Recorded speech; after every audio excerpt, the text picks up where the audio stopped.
Dan gangguan-gangguan dari jin-jin yang tidak bertanggung jawab pasti ada setiap pemula pemandi jenazah. Oh gitu? Iya, karena jin-jin itu kan ada menghalangi kita untuk berbuat baik atau fardu kifayahnya Allah.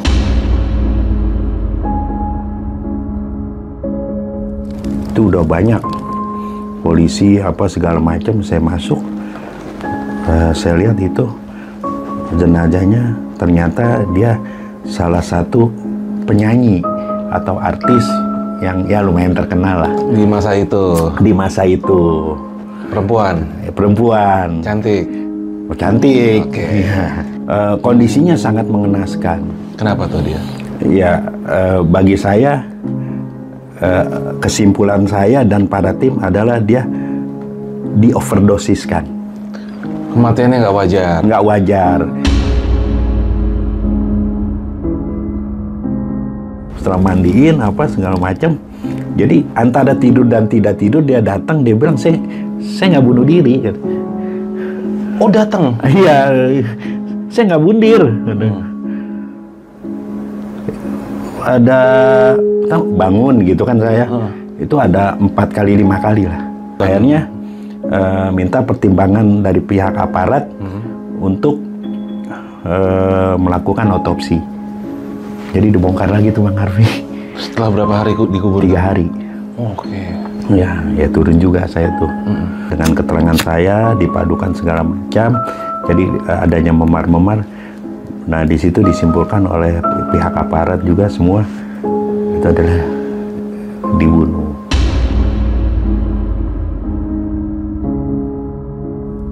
Udah siuman ditanya, "Bu kenapa tidur di kamar mayat?" gitu.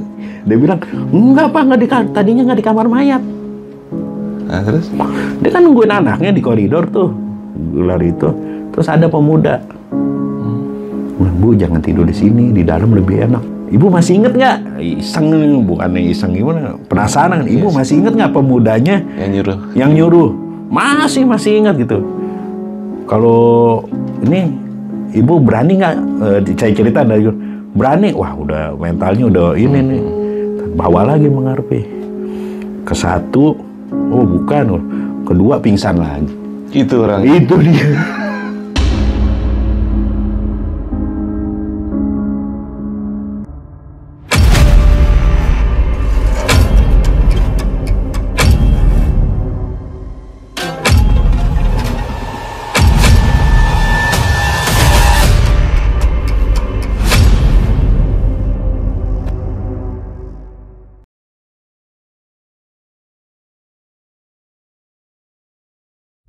Assalamualaikum brother, ketemu lagi di channel Jajah Malam. Gua kedatangan seorang tamu yang punya profesi yang agak-agak unik ya. Beliau adalah salah seorang pemandi jenazah yang mungkin banyak dari kita melihat profesi ini sebagai profesi yang 1001 ya, orang yang mau dan punya mental untuk melakukan ini. Dan di balik profesinya ini ada hal-hal menarik yang nggak pernah kita ketahui kecuali dari apa yang mereka alami di lapangan. Kisah-kisah unik yang akan disajikan hari ini nih, gua nggak terlalu concern untuk yang horor-horornya, tapi tentang bagaimana kondisi si jenazah ditemukan dan dari kondisi itu akan dianalisa bagaimana dia meninggalnya. Lu pengen tahu kan ceritanya kayak gimana? Langsung aja gue berkenalan dengan narasumber yang udah ada di studio jam 2 pagi ini dengan bernama Bang Chandra. Bang Chandra, bukan main. Datang ke studio gue jam 2 pagi. Udah kayak garong. Malaman Bang. Bang Chandra, nih gue pengen hari ini kita ngebahas sesuatu yang agak beda ya. Artinya kan lu udah melanglang buana nih, gue banyak kisah-kisah horor lu yang udah di C, A, di B, di C. Gue pengen hari ini tuh sedikit tentang perjalanan lu awalnya. Kenapa sih lu mau jadi pemandi jenazah, dan kasus-kasus apa aja nih yang menurut lu unik nih, yang mungkin buat yang para penonton termasuk gue, orang yang nggak akan pernah tahu. Artinya kan dari kondisi jenazah itu menjelaskan bagaimana mereka meninggalnya. Iya. Oke? Studio Jelajah Malam kedatangan seorang narasumber yang sudah puluhan tahun melalang melintang menangani jenazah dengan berbagai macam penyebab kematiannya. Hal menarik yang akan coba kami angkat adalah kemampuan narasumber untuk mengidentifikasi penyebab kematian berdasarkan ciri yang ada di jenazah tersebut, yang bahkan polisi pun masih sering tertipu mengenai perihal penyebab kematiannya. Banyak pelajaran dan contoh kasus-kasus kematian orang terkenal yang ditangani dan diungkap oleh tim narasumber bisa kita ambil pelajarannya bahwasanya jenazah dapat berbicara perihal kematiannya melalui tanda-tanda yang ada di tubuhnya. Mari kita ikuti sampai selesai, dan semoga bermanfaat.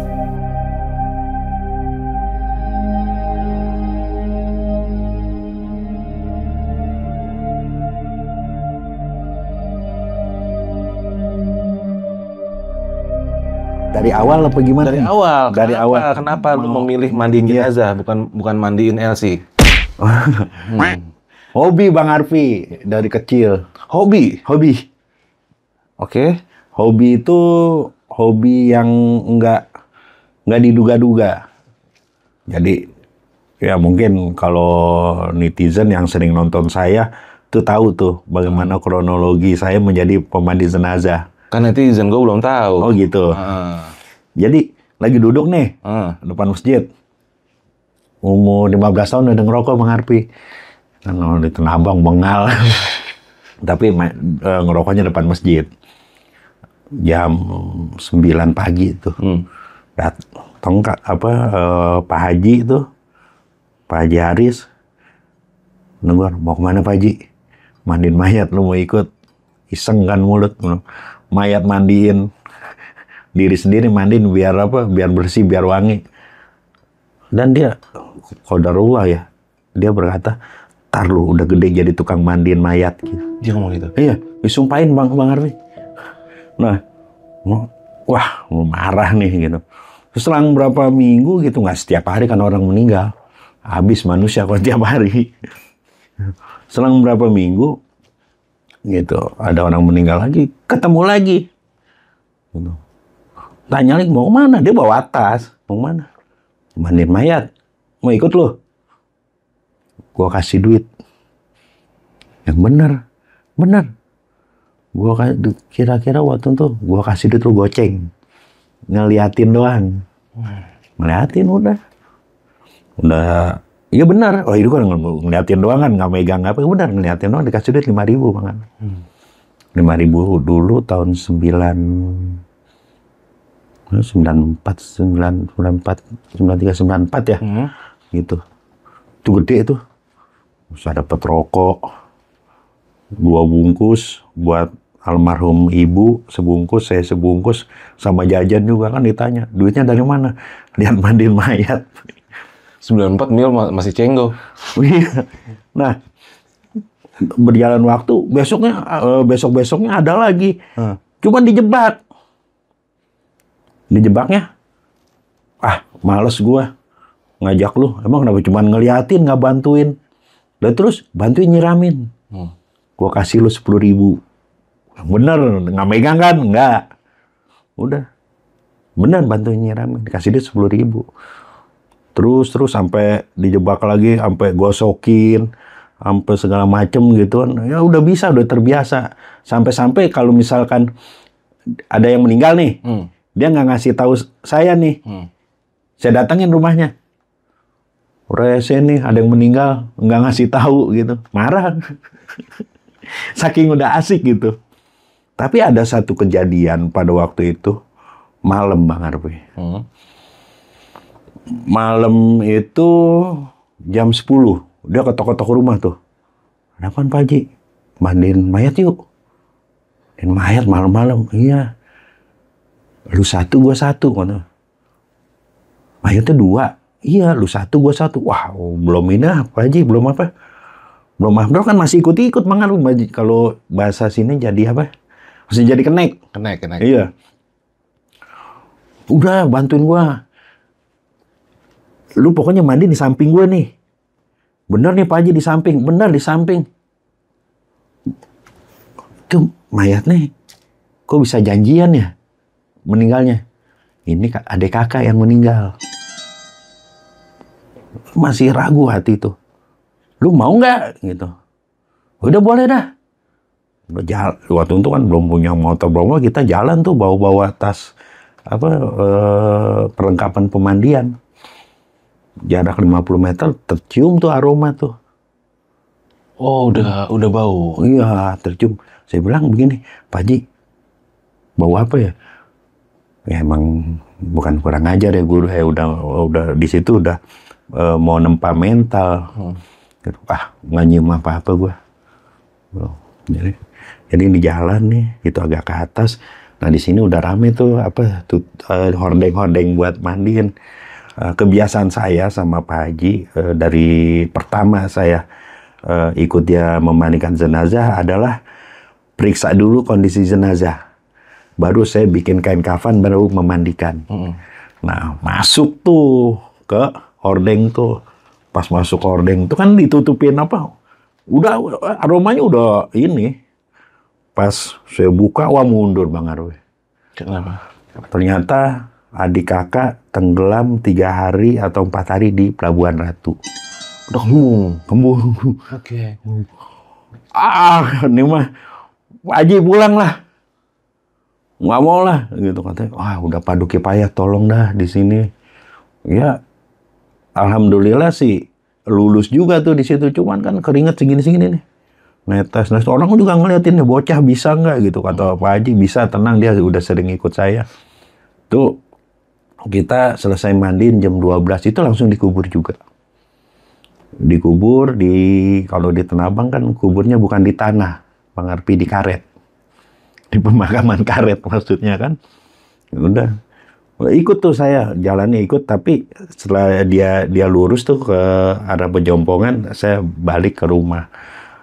Itu ya masih terbayang wajahnya apa itu pasti.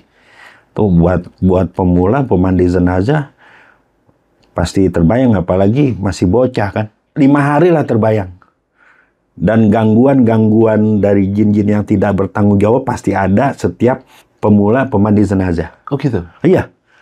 Karena jin-jin itu kan ada menghalangi kita untuk berbuat baik atau fardu kifayahnya Allah. Pernah, saya main itu sampai jam 11 malam. Biasa kan nongkrong-nongkrong, nyanyi-nyanyi, itu ngerokok, ngopi. Lewat emang kemalaman Bang Arfi. Di sininya masjid, ini di atas masjid. Itu ada sosok, kalau dibilang kuntilanak kecil tuh, enggak juga, itu gede tuh. Udah gede gitu kan. Saya ngeliat gini, gitu tuh. Jalan agak cepet, setengah lari lah. Terus tuh gedor-gedor pintu. Ya, selalu gitu. Cuman, disitulah mental kita dites tuh memang begitu tuh. Kuat nggak apa segala macam. Dan seiring waktu berjalan, saya lulus sekolah menengah atas, tahu. Diambil sama suatu badan. Di milik Pemda DKI, tapi non struktural, yang mengurusi jenazah PNS dan pensiunan Pemda DKI. Nah baru itu meluas skupnya se DKI. Di situ saya sempat 4 tahun. Di situ sempat 4 tahun. Dioperlah saya ke salah satu rumah sakit terbesar di Jakarta, atau boleh dikatakan di Indonesia juga, sebab kalau ada kasus-kasus seperti kecelakaan, pembunuhan, mayat tadi kenal, pasti bermuara ke situ. Dekat Salemba ya? Iya. Nah, di situ selang saya 2 tahun tuh, ketemulah salah satu dokter. Salah satu dokter yang jarang dia pakai baju dokter. Dokter yang salah jurusan bagi saya. Kenapa tuh? Ya, dia jurusannya bukan forensik tadinya. Dokter umum. Tapi dia memperdalam forensik ya. Dia selalu pakai jaket lepis sama topi itu. Orangnya kecil. Saya sering ngobrol. Dia bilang, umurnya berapa tahun? Sekian tahun, Dok. Sebut dong namanya. Ayo, orang-orang udah tahu tuh, dokter nyentrik yang meninggal tahun 2013 tuh. Namanya siapa? Dokter Muninin Idris. Nah, kan enak. Terus almarhum. Almarhum. Oke. Itu salah satu guru saya gitu kan. Emang nggak apa-apa disebut tuh? Nggak apa-apa. Oh, nggak apa-apa. Nggak dosa. Ya, beliau jasanya banyak sih.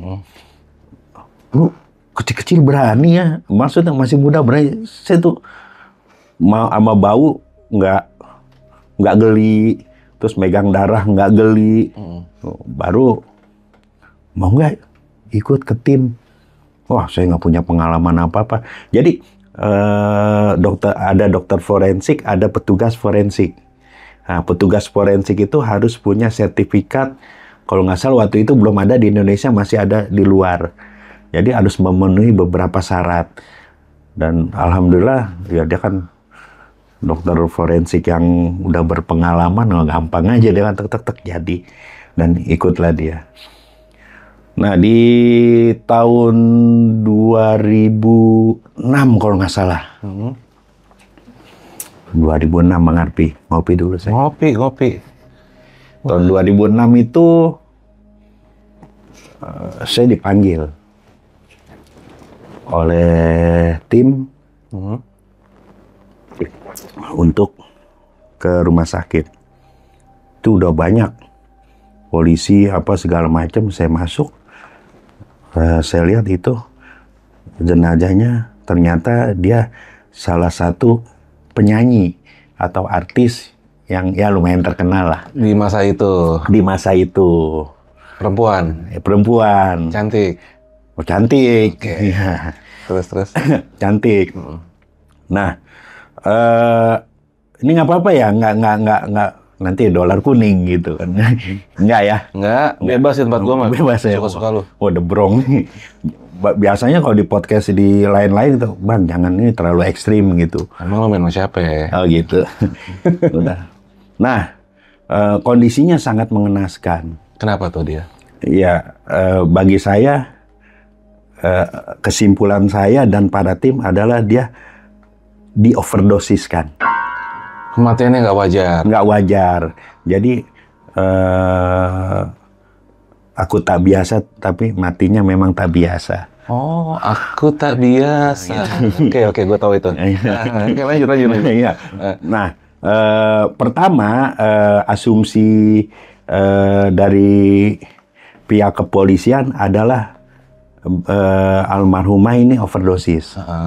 Ternyata dari pihak kami bertentangan dengan asumsinya. Analisanya kenapa tuh bisa bertentangan? Bertentangan karena salah satu ketika kami, jadi gini, forensik tuh ada dua, internal eksternal. Internal eksternal itu kan kayak kita lihat tubuh ininya ada memar nggak, terus ada luka sobek nggak gitu, di situ ada memar. Kedua, adanya eksternalnya itu ada bekas suntikan 20 lebih lah suntikan. 20 lebih di tubuhnya. Dan ketika di internal ini pasti diotopsi gitu. Terdapat kandungan morfin di ginjal itu yang kadarnya signifikan. Dan dalam tubuhnya juga terdapat kandungan obat, aduh lupa tuh saya yang dia obatnya jadi begini nih, dia merangsang kinerja saraf pusat. Amfetamin. Nggak apa-apa disebut ya. Apa-apa, slow aja, bebas. Amfetamin itu jadi dia merangsang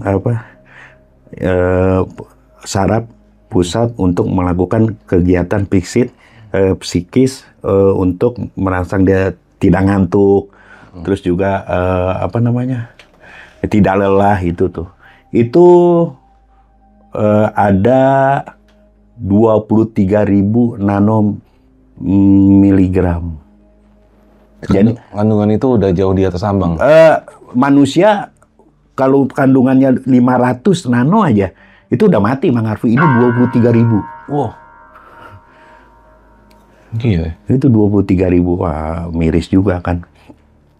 Saya pikir, aduh cantik-cantik nih gitu.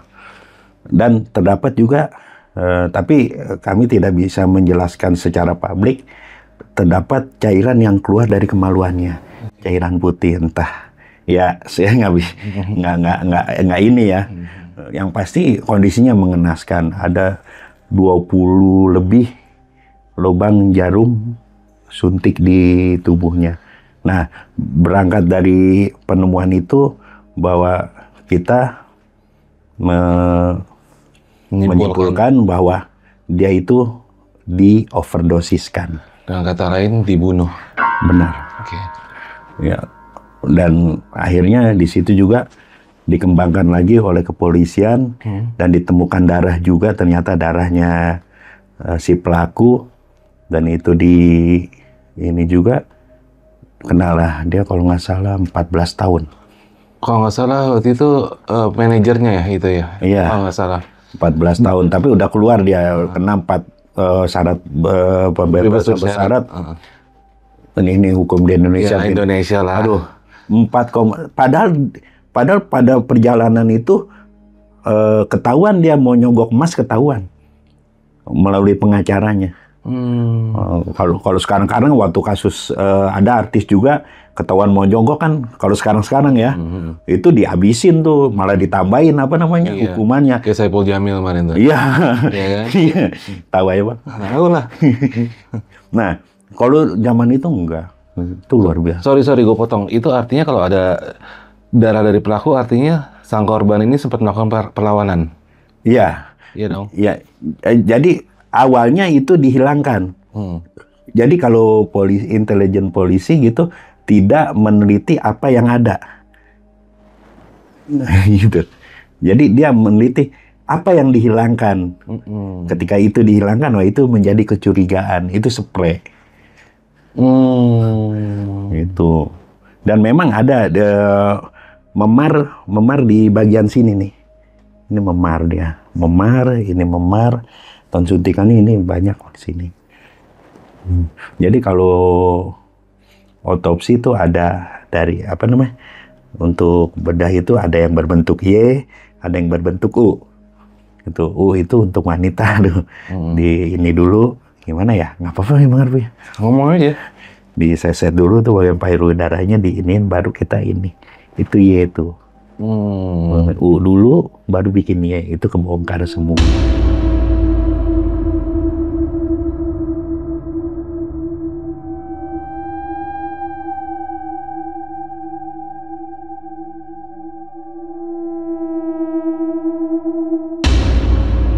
Yang unik lagi, ada yang ini, Bang Arfi. Jadi terima order tuh, bukan terima order ya. Bang, mandiin. Mandi di mana? Ya daerah Jakarta Selatan, Bang Arfi. Daerah Jakarta Selatan. Saya ke sana. Saya bilang, mana jenazahnya? Ternyata masih tergantung, Bang Arfi. Oke. Nggak usah sebutin karena dolar kunir bundir. Gandir. Oh, gandir. Iya, itu gandir tuh. Pas gandirnya itu dia, ini rumahnya itu belakangnya jarak 100 meter, kebun tuh memang luas tuh pada waktu itu. Itu dia tergantung di pohon. Tapi tinggi, Bang Arfi. Tinggi lah. Satu gitu. Saya bilang, diturunin dulu. Tunggu aparat. Akhirnya nunggulah aparat di situ. Nunggu aparat di situ, bukan aparat juga yang nurunin, Bang. Saya juga, Bang. Biasa lah itu. Iya. Nah itu belum terlalu lama ya, baru 1 hari ketemu. Udah kita turunkan, terus kita taruh tuh di rumah duka.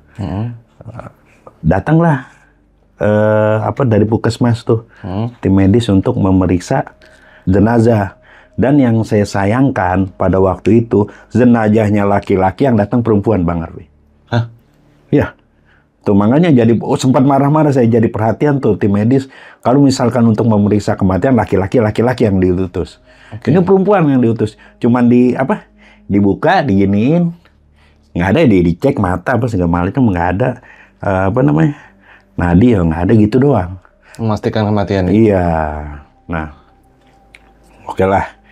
Saya, mana sih yang laki-laki? Oh, nggak ada apa gini, macam-macam. Diangkatlah ke bak mandi. Nah setelah saya buka bajunya itu ada keanehan. Apa tuh? Yang namanya meninggal gandir itu pasti ada keluar sperma dan kotoran.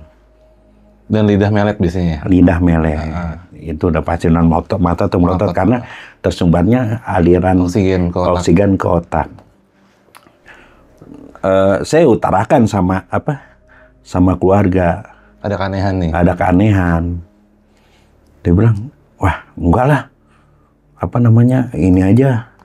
Langsung aja kasihan gitu. Udahlah saya mandiin gitu. Nah ini ada sangkut mistisnya juga dikit. Kenapa tuh? Setelah mandiin segala macam. Jadi antara tidur dan tidak tidur dia datang, dia bilang saya nggak bunuh diri. Gitu. Oh datang? Iya, saya nggak bundir. Ada bangun gitu kan saya. Itu ada 4 kali 5 kali lah. Ada hari kedua lagi sebab kan rumah saya di Tangsel, dia di Jakarta Selatan ya, di daerah situ. Nggak terlalu nih, saya datang karena dekat rumah teman saya. Saya utarakan gitu. Ke keluarganya lagi? Ke keluarga. Nih yang benar, ya benar saya bilang. Saya kasih pemahaman. Jadi lidah nggak keluar Bang Arfi, nggak keluar gitu. Cuman ya keluar dikit gini. Dan di ininya nih, biasanya kan kalau gandir itu bekas jeratannya ini tipis. Dan ini agak melebar dikit nih. Kayak ada sesuatu yang lain setelah tambang. Nah, kesepakatan karena saya terus akhirnya minta pertimbangan dari pihak aparat untuk melakukan otopsi. Jadi dibongkar lagi tuh Bang Arfi. Setelah berapa hari dikubur? 3 hari. Oke. Ya turun juga saya tuh. Dengan keterangan saya dipadukan segala macam. Jadi adanya memar-memar. Nah di situ disimpulkan oleh pihak aparat juga semua itu adalah dibunuh. Oke. Olah TKP tuh.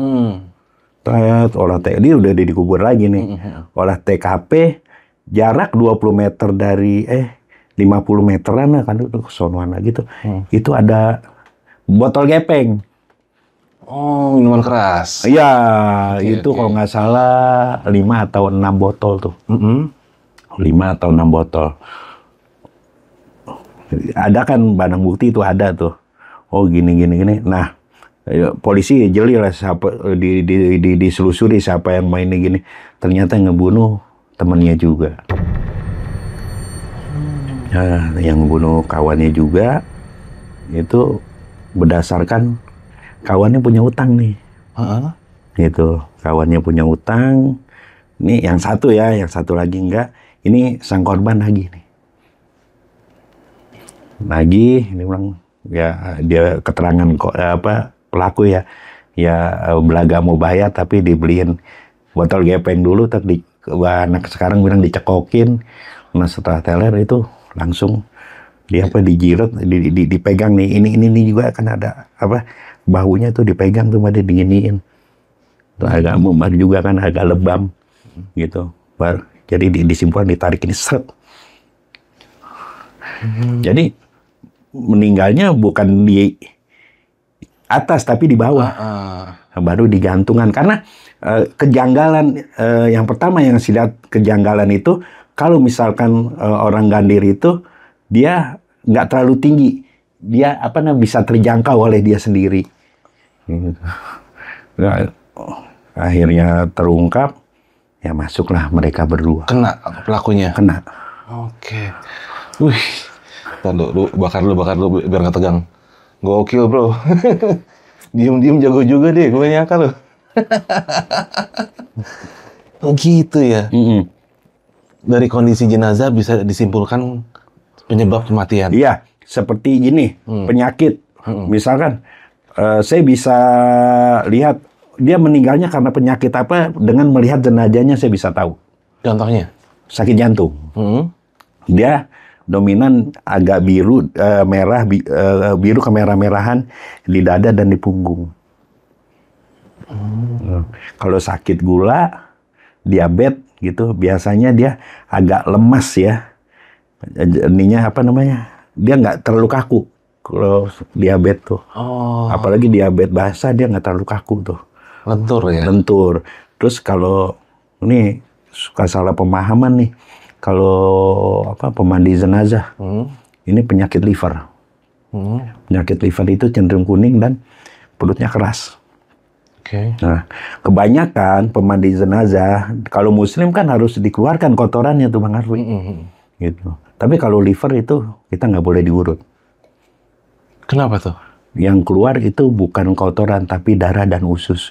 Darah itu hitam, baunya nggak enak. Itu hati-hati tuh kalau ditekan aja, dok, keluar itu wah udah jadi fitnah jenazah sendiri. Sedangkan kalau mau mandi kan nggak dalam rumah kan, kadang-kadang di luar gitu orang. Jadi bau gitu. Saya sendiri kan lebih asik nyium bau yang begitu, nggak jadi masalah ketimbang bau durian muntah. Lu emang aneh lo jadi manusia. Ya, habis itu di rumah sakit tersebut tuh Bang Arfi itu kan 2006 tuh kejadian. 2008 kejadian lagi saya. Yang seperti yang saya bilang di podcast lain tuh, yang saya ketemu Atika itu 2 tahun tuh selang itu ada. Artinya dari berbagai macam kejadian itu, hal-hal yang berbau mistis itu masih sangat mungkin terjadi ya? Iya, tapi nggak selalu saya mau megang jenazah.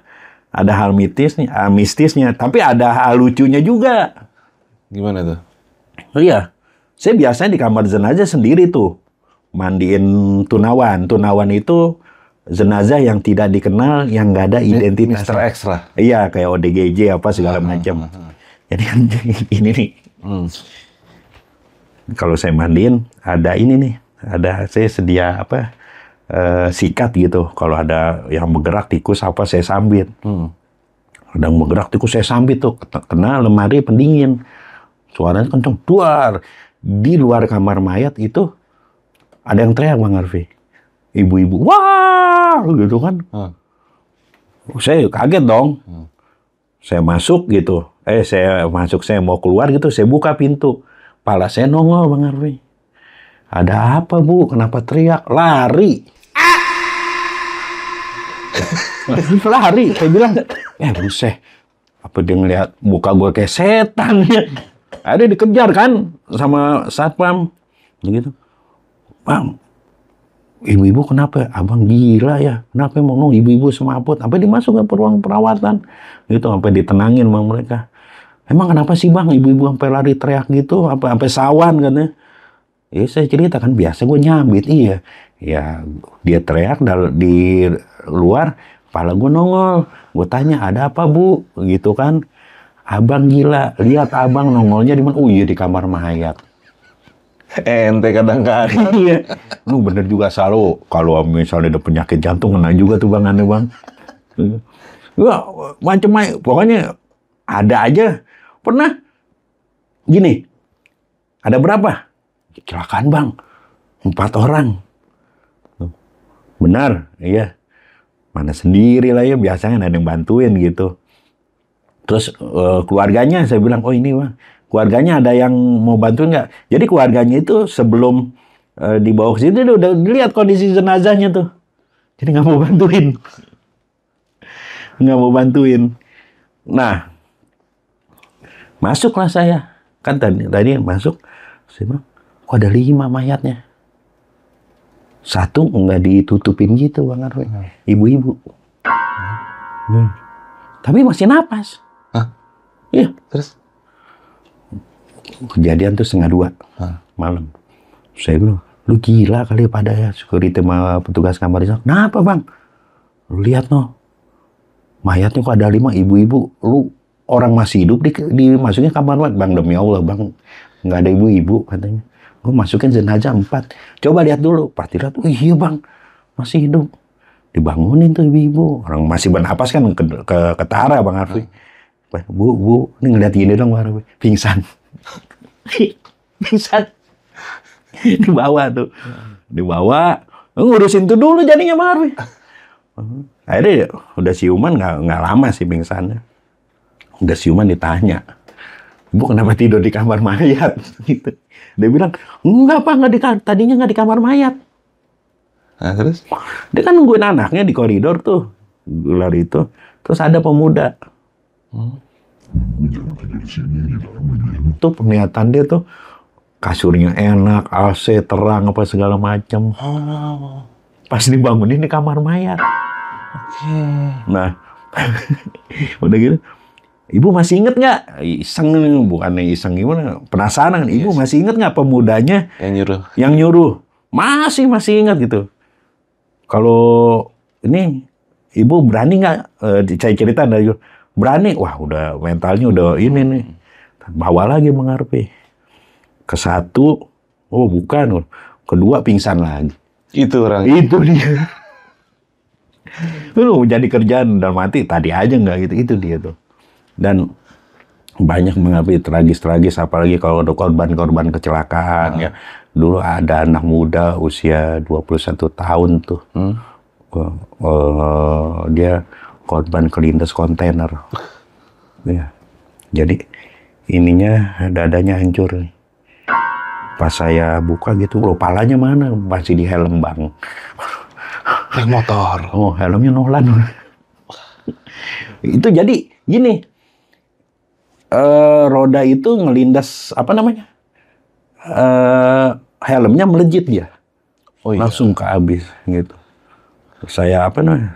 Ya saya buka kuncian konolan, ada kuncian gitu, saya keluarin plak, saya satuin tuh. Helmnya saya taruh. Gitu kan. Udah saya mandiin lah, saya jahitin, keluarganya ada juga kan. Kebanyakan kalau begitu keluarganya nggak tahan ngelihat mengarfi. Saya kebanyakan sendiri. Ya ada tekniknya untuk baringin apa namanya? Miringin, mandiin. Udahlah dibawa. Dilalah temen kan saya kan hapus tuh. Ya kan paginya temen. Pas saya nungguin, helm bagus tuh anak jin. Iya, lu mau pakai bawa aja gitu. Yang bener loh, ini kan helman, lu bawa aja kalau mau. Tuh pada ketawa-tawa tuh yang di apa? Di kamar jenazah, senyum gitu. Lagi iseng banget. Ya, habis dia bilang bagus, ya kan. Nah, terus sama handphonenya dia nggak diambil. Handphonenya dulu tahun 2005 2006 tuh belum ada Android kan. Masih apa namanya? Masih pakai kayaknya kayak Siemens yang gimana ya? Udah poliponik udah. Dia udah poliponik. Udah paling keren dah tuh. Udah, tuh kalian tuh handphone bawa. Wah, iya udah ntar gue bawa katanya. Udah. Pas itu kan pagi dia pulang sore. Malamnya balik lagi dia ke ini. Apa namanya? Ke kamar jenazah. Helmnya nggak dipakai, dia pakai helm lain. Kenapa lu? Kok dipulangin? Wah, lu mah gila katanya. Oh, bekas orang kecelakaan. Iya, handphone juga iya. Ternyata di sana handphonenya, batunya dia pakai cesan kodok. Ya kan? Yang catok gitu. Gitu kan dicopot batunya. Itu dimasukin lagi. Tuh handphonenya bunyi. Handphonenya bunyi, dia bilang diangkat. Balikin semua ke rumah sakit. Iya. Makanya dia pucat tuh, lu gila kali lu. Nah sebelum masuk, ada yang kenalin tuh helm. Katanya, itu kan helm yang kemarin kecelakaan yang kelindas. Wah setan katanya anak jin. Ya habis, daripada di situ mulu bang, ya nggak ada yang berani, mendingan dia bawa pulang pikiran. Dan itu helm sebelum dibakar 6 tahun ada di situ. Oh gitu? Iya. Itu jadi ini banget. Helm mahal bang, kalau dijual juga nggak ketarik, cuman kasihan aja kita. Iya benar. Ya banyak lah bang, yang apa namanya, yang bagi saya bukan serem, unik. Iya buat lo. Buat gue.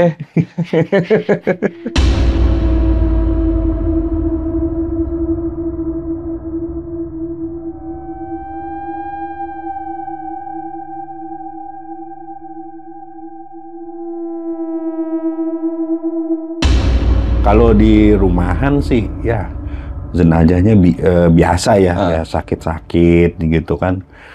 Terus juga ada ada orderan waktu itu di perumahan, bukan orderan ya. Saya dipanggil. Jadi saya pulang dari rumah sakit tuh jam berapa? Saya habis dinas malam.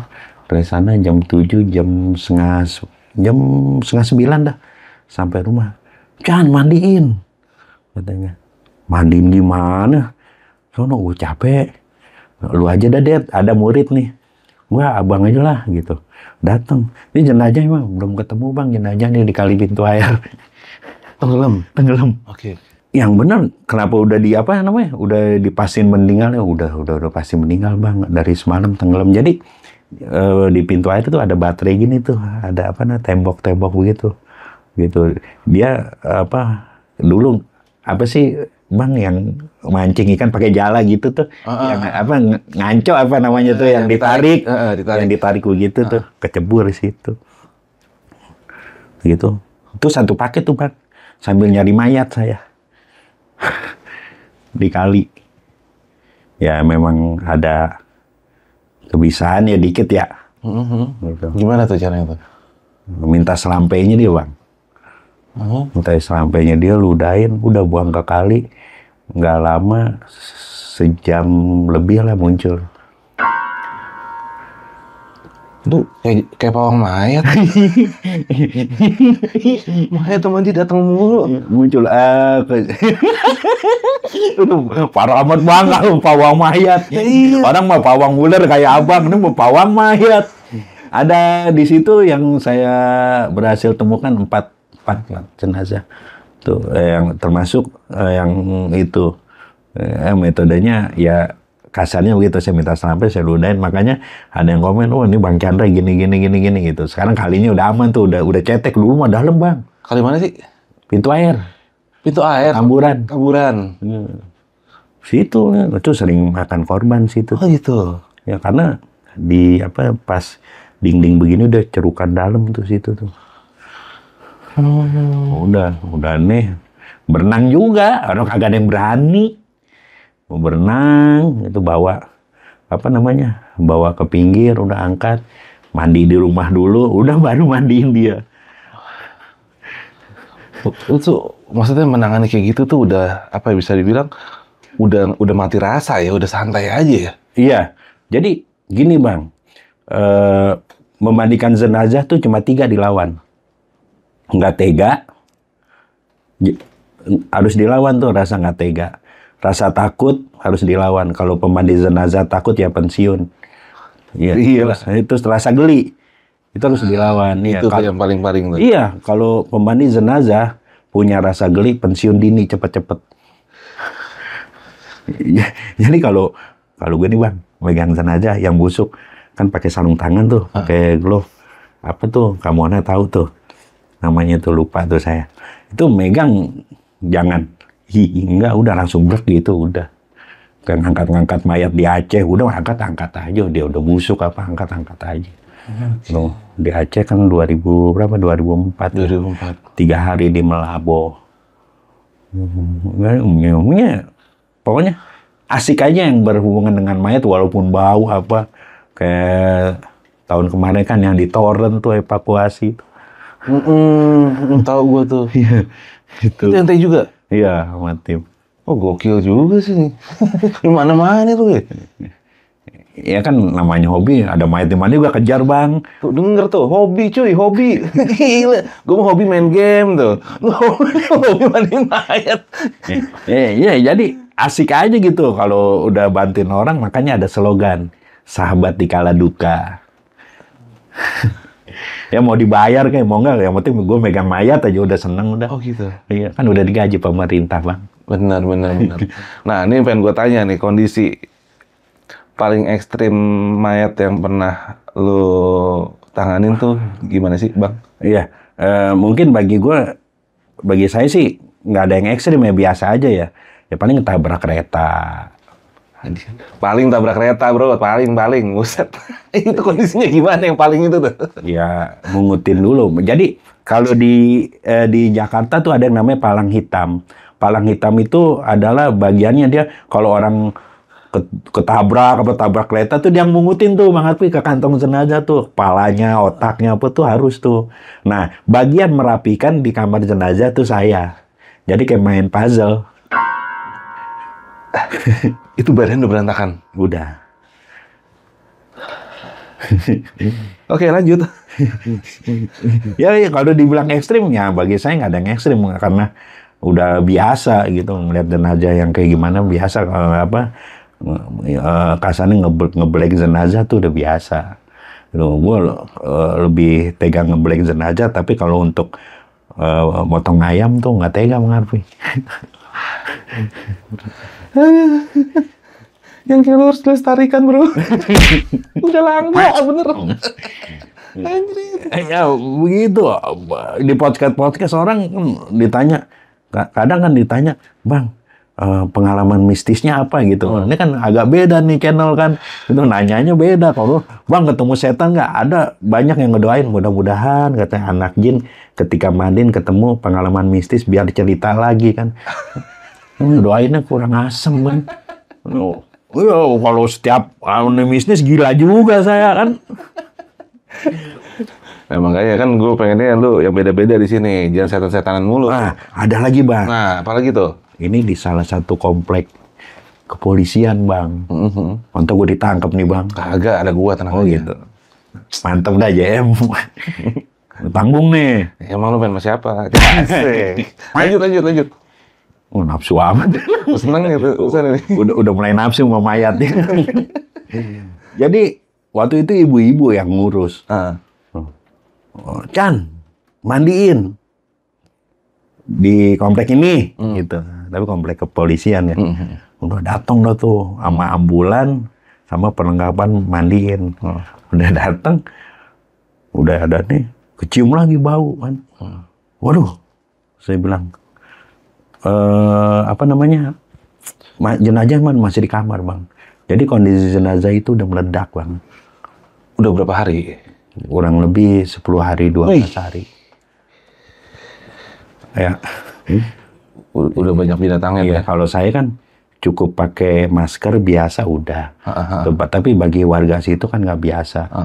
Ketika saya bilang sama supir, ayo Joni, sama keneknya, Pit ayo. Bang lu aja dah Bang. Terus mau ngajak warga, ayo saya mau bantu saya nih keluarin buat ke bak mandi. Nggak ada yang mau Bang. Jenazah tuh orang yang gede tuh nambah gede kan gitu. Wah, udah acak-acakan, udah ada binatang lah. Begitu. Sampai saya marah tuh saya teriak. Ini kalau misalkan nggak ada yang bantuin, gue kagak mau mandiin, gue pulang. Biarin pada kebauan di sini. Begituin? Oh, iya.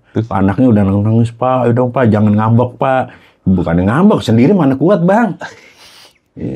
Jadi meninggalnya di karpet nih gini. Akhirnya saya punya inisiatif, saya bilang, ayo gini aja lah, saya bilang nggak usah dipegang nih karpetnya angkat. Benar. Tapi bukan masalah megang ya Bang, aromanya nih. Saya bilang, jangan pada ngeludah ya, yang bantuin tuh ada juga pemuda gitu, ada aparat juga, ada yang nekat tuh. Dia pikir daripada ngambek nih anak jin kan dimandiin bau, ini diangkat tuh Bang. Nah. Di situ saya ngeliat kejanggalan tuh Bang. Kenapa tuh? Jadi kan udah agak kelihatan jantungnya apa. Itu ada kayak bintik-bintik pendarahan tuh.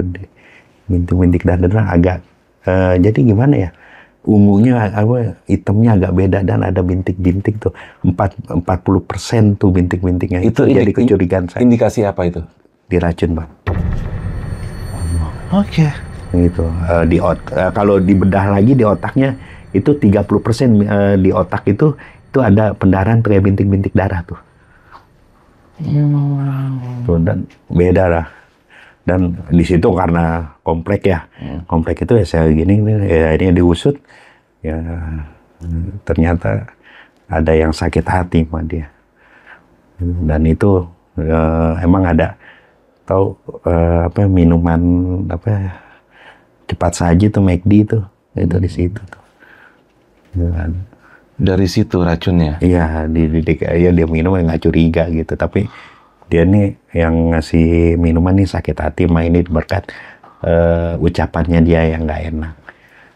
Akhirnya ketangkep orangnya? Ketangkep. dan pensiunan aparat, Bang. Ya kan satu komplek, Bang. Iya, benar-benar. Iya, satu komplek. Ya, paling gitu. Yang dua ada tuh yang di luar kerjaan yang saya ungkap berdasarkan pengalaman saya dan pelajaran saya pada Dr. Muniin. Oke, beliau yang mengajarkan banyak hal. Iya, sampai saya dapat sertifikat perawat forensik ya dari dia. Kan susah, Bang. Nggak ada kan di sini jurusan perawat forensik, nggak ada gitu. Kan ada perawat bayi gitu kan, perawat biasa gitu. Iya, artinya lu udah sampai tahapan melihat kondisi jenazah, ada indikasi begini, sudah hafal, oh ini kemungkinan ini, seperti ini. Iya. Tadi, dan satu lagi menarik tadi, kenapa itu yang pada ngangkat itu lu larang untuk ngeludah? Kenapa kalau ngeludah sekali itu kenapa tuh? Muntah, Bang. Oh, dari ngeludah sekali akan muntah Ya, itu terus. pokoknya gini, abang ketemu sesuatu yang bau jangan ngeludah, itu aman nggak muntah. Ini kalau ngeludah cuy gitu, ini bau nih bakalan naik ke otak tuh, balik lagi gue gitu. Oh gitu. Makanya bukan ini ya itu persepsi saya aja gitu kan.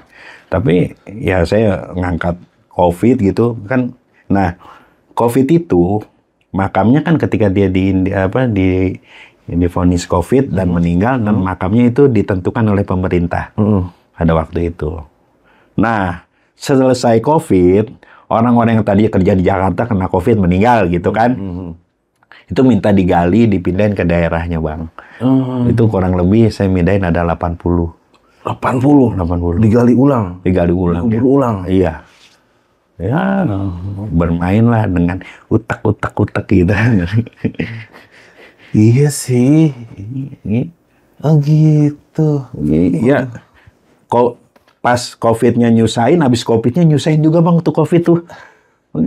Alah, tapi duitnya banyak lo, gue tahu ya. Tapi ya, kebeli si tanah, Bang. Kebeli itu otak lo kantongin. Iya, tapi kalau misalkan saya waktu itu, ini gue buka nggak apa? Buka aja. Waktu itu dapatnya full gitu. Mohon maaf, nggak dipotong rumah sakit. Wah, kaya banget, Bang. Kaya banget pokoknya. Kaya banget. Sampai teman-teman gitu, yang tadinya cuma supir pribadi, waktu zaman COVID sampai beli ambulan, Bang. Oke. Karena apa namanya? Karena saking banyaknya tuh jenazah, ya kan. Pas COVID berhenti udah dijual-jualin lagi tuh. Iya. Oke. Sekelumit, Bang. Iya. Menarik sih, maksudnya kerjaan lu ini kerjaan yang ya kayak gue bilang tadi, 1001 orang yang mau gitu. Iya. Jadi sering juga ngadain pelatihan.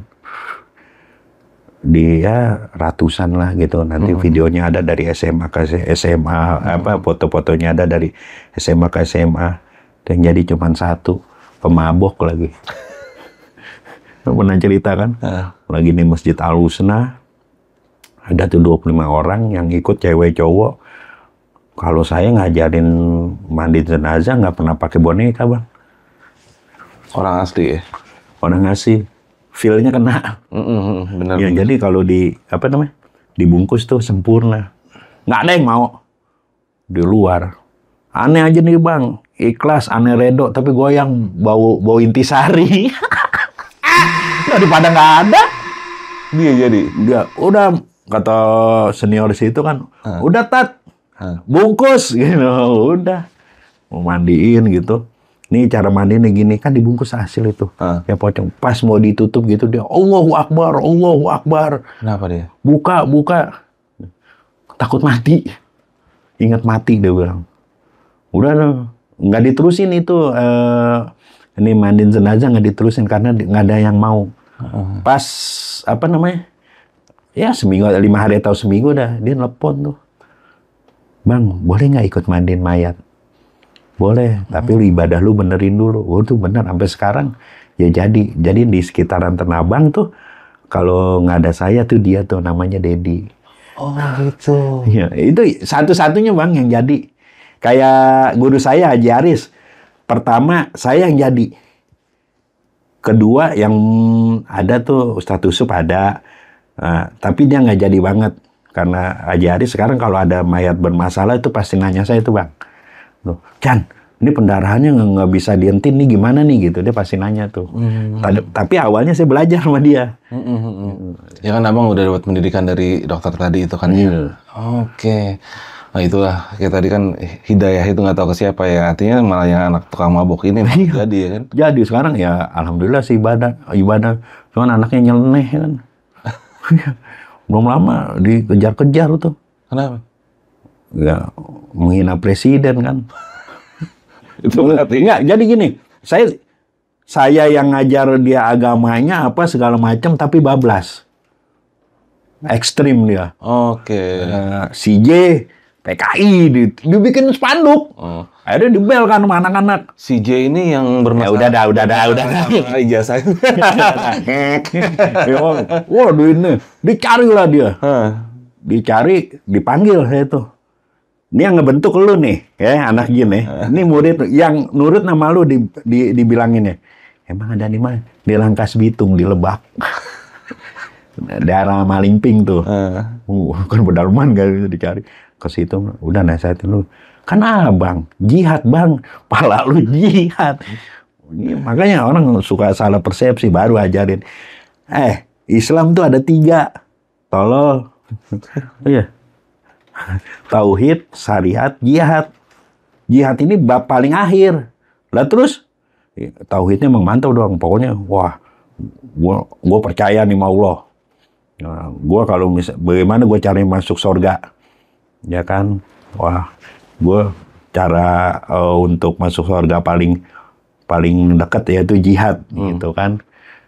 Tapi dia belajar tauhid langsung ke jihad, syariatnya, aturannya kagak dipelajarin, disuruh ngebom juga dia ngebom. Oh, bahaya tuh. Bahaya tuh, iya. Nah, udah lemes, alhamdulillah sekarang udah stabil lah. Cuman kacau, emang nyeleneh tuh orang. Pas saya datang lagi, Dad, banyak orderan. Alhamdulillah bang, ada aja yang meninggal. Alhamdulillah, keempat. Lu lagi nih di mana? Di mana otak lu ini? Tapi dia bilang gini, Bang, aneh mau bikin aplikasi bang. Aplikasi apa? Ada ojol, apa kan? Ada Gojek nih. Ini gue mayat bang. Jadi gue aplikasi ada di mana aja, dia tinggal pencet aplikasi gue datang kan. Kreatif sih. Tapi nggak begitu juga. Iya sih, tapi ya di era digital pada sekarang bang kayak cepat atau lambat pasti akan ada tuh. Lah nggak tahu, itu omongan dia 2 tahun yang lalu tuh. Oh gitu? Iya, gue bilang kayak gue muda dulu ya, apa namanya, pikiran gue bener-bener greget bang, megang mayat gitu. Bawahnya mau nyubit aja kalau ada mayat. Gue mau nyubit ada cewek, ada mayat. Ya gitu bang, ya nggak banyak pengalaman buat yang buat ceritain. Tapi sih keren sih, maksudnya apa ya, dari yang tadi itu bener-bener lu bisa gue bilang bekerja sekaligus tanpa disadari ibadah. Selagi kita ikhlas ya kan. Bagi saya mah ibadah atau pahala itu bonus sih bang. Nah, justru yang begini yang benar. Nggak mikirin itu tapi hasilnya akan lebih dapat. Nah nih, kadang-kadang dia bijaksana bro, kadang-kadang ya kan. Tapi banyak bang yang belum meninggal. Sebelum meninggalnya udah mesen mandiin mana itu banyak bang. Udah gitu ya. Oh iya, biar nggak ditanya di ini kan di alam apa di kubur tuh biar nggak ditanya tuh bang. Pakaiin kain kapan yang second bang. Second? Iya, giliran dikontrol sama malaikat, udah lecek, udah kotor nih lewat, nggak ditanya mandro buka bang. Ya kalau mau abang ya saya siain bang. Suka kadang-kadang dari ngobrol. Bro nih sorry, gue kelihatannya kagak sopan orang tua tapi ini gue temen akrab gue sopan. Udah kemana-mana berdua. Berdua, bertiga, come on. Jadi ya lu maklumin aja deh, walaupun dia terlihat terputusnya jauh banget kan, tapi kita akrab ya. Udah gue Allah parah dikatain tua. Nah bang nih sebelum gue tutup nih, apa tuh namanya, pesan apa sih bang yang mau lu sampaikan buat yang pada nonton nih tentang perihal apa ya, apa lu namanya, apa sih pekerjaan apa sih? Profesi. Iya susah banget udah malam jam 2. Pesan ya, ingat mati aja bang. Kalau ingat mati, udah pasti ibadahnya udah pasti benar ya. Gitu ya. Iya. Dan ingat kalau mau mati hubungi saya di 0831 469 4041. Ya kan pesen Bang. Ujung-ujung. Ya, yang pasti ingat ingat kematian adalah pesan. Gitu. Ketika kita selalu ingat kematian, ibadah kita akan khusyuk gitu aja Bang. Benar. Luar biasa ya, walaupun kita ini sebenarnya agak-agak bercanda, tapi pesan moral yang kita mau sampaikan ya, salah satu yang kayak Bang bilang tadi ya, sesuatu yang pasti dalam kehidupan ini yang paling pasti adalah kematian, bro. Jadi ya, suatu saat kita pasti akan mati juga.